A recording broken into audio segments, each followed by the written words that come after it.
大家好，欢迎来到瑞腾电脑评测。今天要开箱是惠普366 5代 i5-1235U MX570 显卡版本。战系列是主打商务办公的笔记本，说直白点就不是给你玩游戏的。核心功能是文档、邮件、视频会议，独显版本可以视频剪辑、CAD 制图、3D 预览。对于单位办公来说，所谓的性能释放完全就是个副作用。战系列一直被个人用户吐槽性能拉垮，网上骂声一片，因为一堆人以打游戏的标准评判商务本，自然不会好，但不妨碍它卖得好。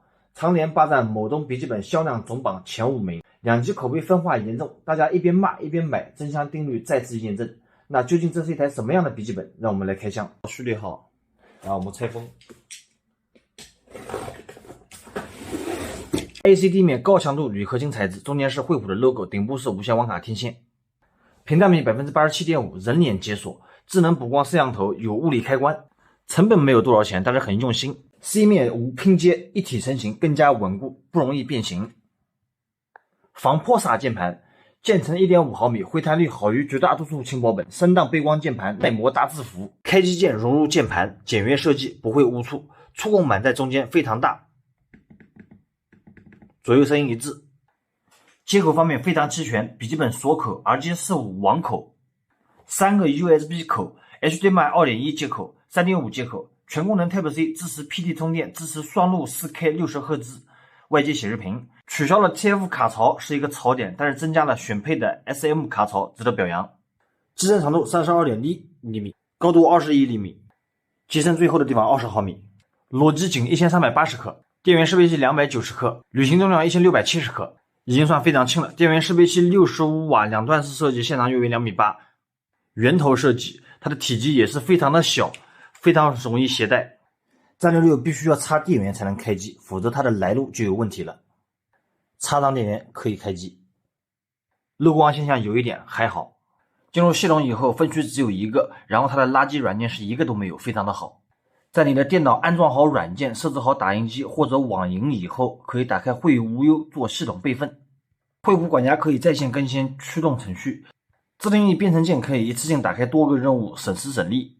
输入文本功能可以节约你重复码字的过程。主板 BIOS0107，处理器 i5-1235U 低压处理器，2个大核8个小核，12线程，基础频率 1.3G， 最高睿频 4.4G， 3级缓存12兆，81U 的核显，使用双大核保证效率，减少过多的核心带来的热功耗。英特尔官方 TDP 从15瓦到55瓦。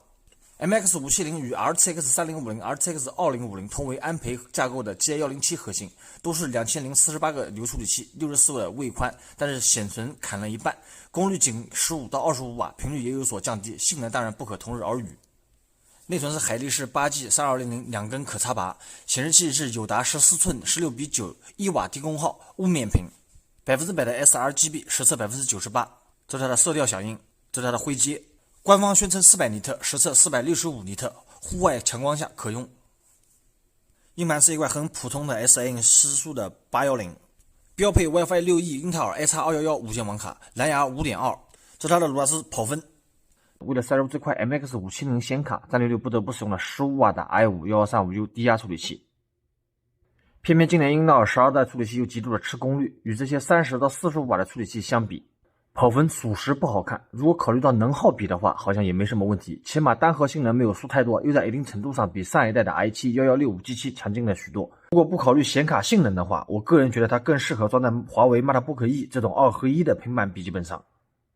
显卡性能方面也还不错，比小型 L14 Plus MX450 提升了 24%， 比天选3 R7600H 提升了 21%， 比红米 Pro 14 MX550 提升了 10%， 既能做到显卡上的提升，又兼顾了噪音和温度，续航也更久。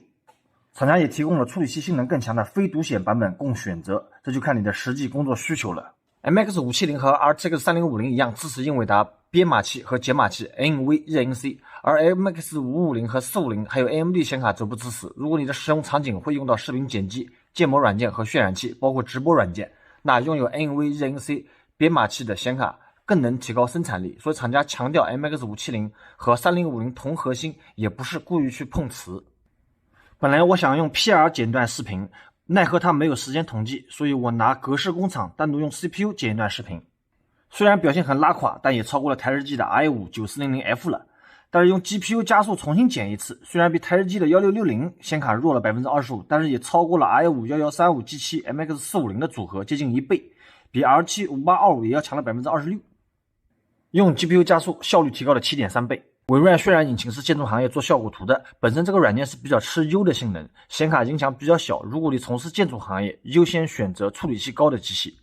这个是 Crossmark 的测试成绩，这里是 CORONA Benchmark。游戏方面 ，MX 系列简直开玩笑，1080p 最低画质都不能稳住60帧，1360×768勉强可以玩，但是体验感会非常的糟糕。玩游戏还是老老实实的上游戏本，装这块显卡是让你干活用的。应用联盟 110×1080最高的特效，这边兑现的 FPS 约为100帧到120帧左右。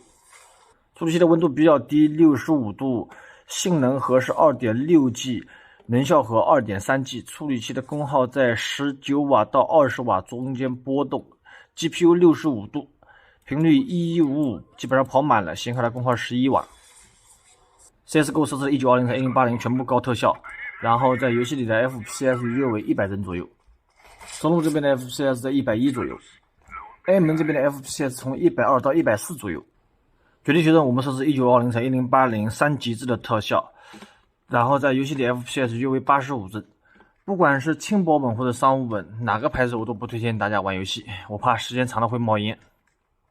落地的话 FPS 约为60几帧、50几帧、70帧左右波动，然后处理器的温度66度，非常的低。性能核是 1.2G， 能效核 8.6， 800多兆，然后处理器功耗15瓦左右 ，GPU 温度71度，然后有点卡顿，然后 FPS 波动又比较大，降低到 1360×768还是3极致的特效 ，FPS 大约在70几帧左右，能达到90帧。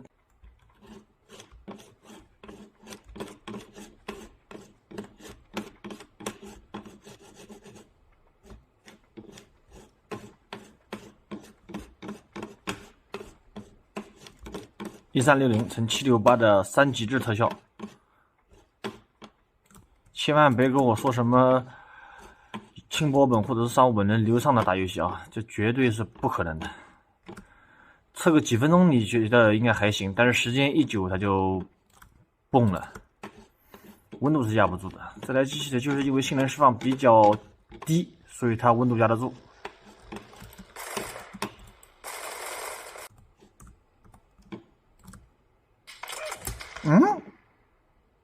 被哪里打死了我都不知道。单烤 CPU 的一瞬间，处理器来到了50瓦，15秒真男人以后，它就变成了20瓦。单烤处理器已经进行了21分钟，现在处理器的功耗是20瓦，温度是72度，处理器的能效核是 2.0G、2.1G， 性能核是 2.2G， 室内的温度是 23.2度。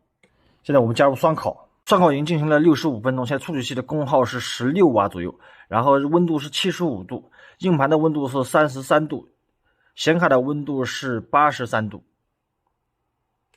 ，CPU 的频率是 1.7G， 性能核，能效核是 1.5G， 然后这边显卡的频率是832，功率在30瓦左右，机身位的噪音在45分贝左右，人声位的噪音在35分贝左右，整个键盘的温度并不烫手，有点温热的感觉，整体的体验感还是非常好的，而且你这时候运行它也是非常的流畅的，没有那么卡顿。很快速的就可以把所有的程序给关掉。机身背面的螺丝并没有像其他商务本那样搞一些稀奇古怪的螺丝给你，然后这里是它的大风扇，2条热管贯穿的，那这里是它的2根可插拔的内存，无线网卡在左上角，这里是它的电池 51.3瓦时，硬盘在这里没有覆盖散热片，这个电池也是可以自由更换的，非常的好。这里还有一个2242的固态硬盘接口。机身右侧的一个网口和 USB 接口是通过数据线连接在主板上面的，扬声器藏在屏轴下面，相机有一点模糊，没有之前的效果好，视频会议还是没问题的。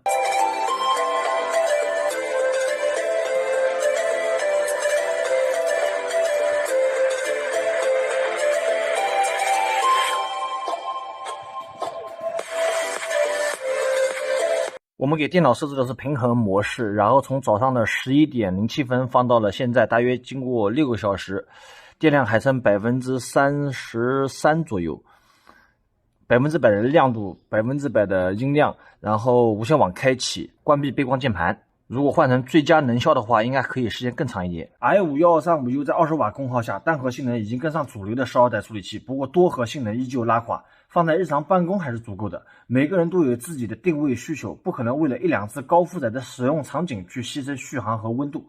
MX570相比原来的 MX 系列，最大的好处就是有了 NVENC 编码器，显卡适用于特定人群，即使是性能释放拉垮带来的提升依旧非常大。